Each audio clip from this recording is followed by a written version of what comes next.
Hello friends, welcome back to one more mini vlog. So ఈ వీడియోలో మీకు liver fry టేస్టీగా సింపుల్గా ఎలా చేసుకోవాలో అయితే చూపించాలనుకుంటున్నా. నా స్టైల్లో లివర్ ఫ్రై ఎలా చేస్తానో మరి మీరు కూడా చూసేయండి.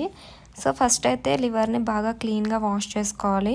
సో ఇలా క్లీన్ చేసుకున్న తర్వాత అందులో కొంచెం పసుపు, స్పైసీకి తగ్గట్టు కారం, అలాగే టేస్ట్కి తగ్గట్టు సాల్ట్ వేసుకోవాలి. నెక్స్ట్ జింజర్ గార్లిక్ పేస్ట్ వేసుకొని కొంచెం ఆయిల్ వేసుకోవాలి మిక్స్ చేసుకోవడానికి. సో కొంచెం ఆయిల్ వేసుకున్న తర్వాత ఇలా బాగా మిక్స్ చేసేసుకోవాలి. ఇలా మిక్స్ చేసుకున్న దాన్ని ఒక హాఫ్ అన్ అవర్ కానీ 1 అవర్ కానీ ఫ్రిడ్జ్లో పెట్టుకుంటే లివర్కి బాగా పడుతుంది మసాలా అంతా. సో నెక్స్ట్ ఆయిల్ పెట్టుకొని ఆయిల్ హీట్ చేసుకోవాలి. ఆయిల్ హీట్ అయిన తర్వాత సన్నగా కట్ చేసుకున్న పచ్చిమిర్చి, ఆనియన్స్ అయితే వేసేసుకోవాలి.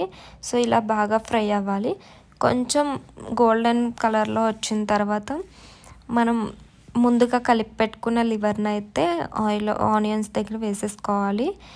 సో ఇలా లివర్ వేసుకున్న తర్వాత బాగా కలుపుకొని కాసేపు మూత పెట్టుకొని మగ్గనివ్వాలి. సో ఎందుకు అంటే ఫస్ట్ మొత్తం కలిపేస్తూ ఉంటే నీచు స్మెల్ అనేది వస్తుంది. సో కాసేపు మగ్గిన తర్వాత ఇలా ఆయిల్ పైకి వచ్చేస్తుంది. చూడండి ఎంత కలర్ఫుల్గా కనిపిస్తుందో. నెక్స్ట్ మనం గరం మసాలా, జీలకర్ర, ధనియాల పౌడర్ వేసుకొని బాగా మిక్స్ చేసుకోవాలి. సో నేను ఇది ఇంట్లో చేసుకున్నాను కాబట్టి జీలకర్ర, ధనియాలు, గరం మసాలా అంతా మిక్స్ ఉంటుంది. సో నెక్స్ట్ ఫైనల్గా కొత్తిమీరతో గార్నిష్ చేసుకుంటే టేస్టీ లివర్ కర్రీ అయితే చాలా బాగా రెడీ అయిపోయింది. సో ఇలా మీరు కూడా ఒకసారి లివర్ ఫ్రై అయితే ట్రై చేయండి.